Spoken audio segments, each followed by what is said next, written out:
Surrendering isn't giving up. Learning the difference between letting go and losing hope. Welcome back to Loving Them Without Losing You. I'm Christina Fox, and I'm so grateful that you're here with me.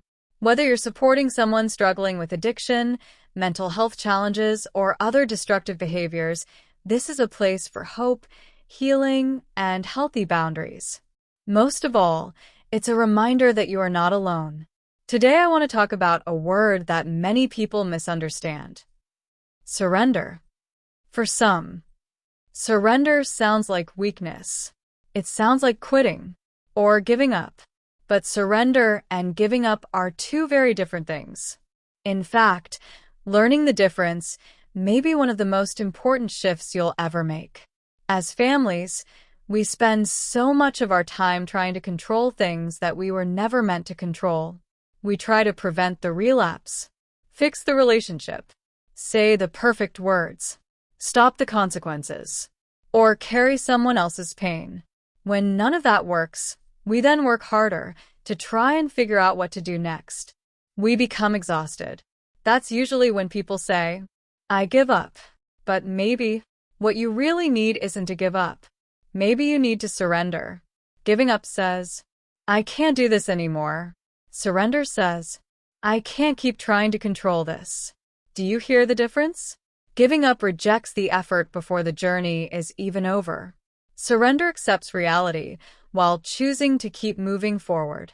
Giving up says, "Nothing will ever change." Surrender says, "I don't know how this will unfold, but I know that fighting reality isn't helping anyone." Sometimes we confuse surrender with giving up because we've confused control with love. We think, if I stop trying to fix everything, I'm giving up on them, but that's not what surrender is. Surrender isn't giving up on the person. It's giving up the belief that you can live their life for them. Giving up avoids discomfort and often leaves us feeling defeated, full of regret, and wondering what could have been. Surrender does something different. It releases the constant battle against things we cannot change. And when we stop fighting reality, something amazing happens. We finally have the energy to focus on what we can change: ourselves, our healing, our boundaries, our peace. Instead of spending every waking moment wondering what someone else is going to do, we begin asking, "What do I need today? How can I take care of myself? What brings me peace?" That isn't selfish.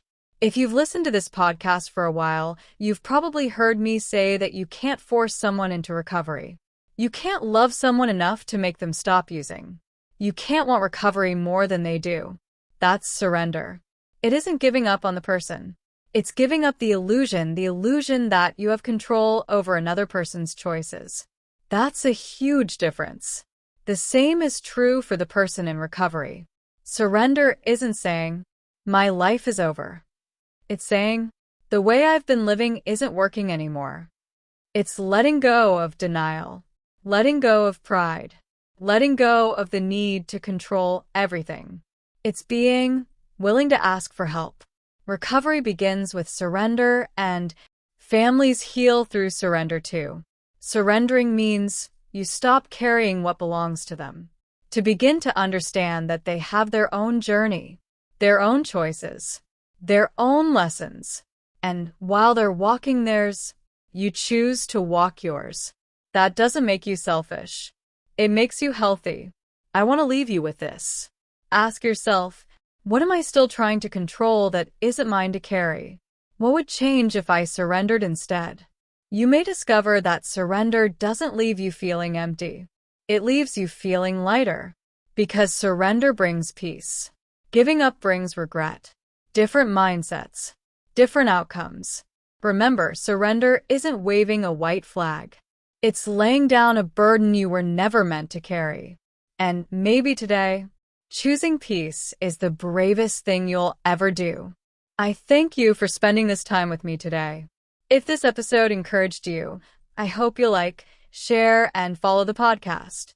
If there's a topic you'd like me to cover in a future episode, I'd truly love to hear from you. To connect with me, visit my website at ChristinaFoxAuthor.com. From there, you can explore my books, follow the links, to listen to the podcast, read the blog, subscribe to my newsletter, join my Facebook communities, and connect with me across all of my social media platforms. Until next time, protect your peace, choose healthy boundaries, and remember, you can love them without losing you. Take care.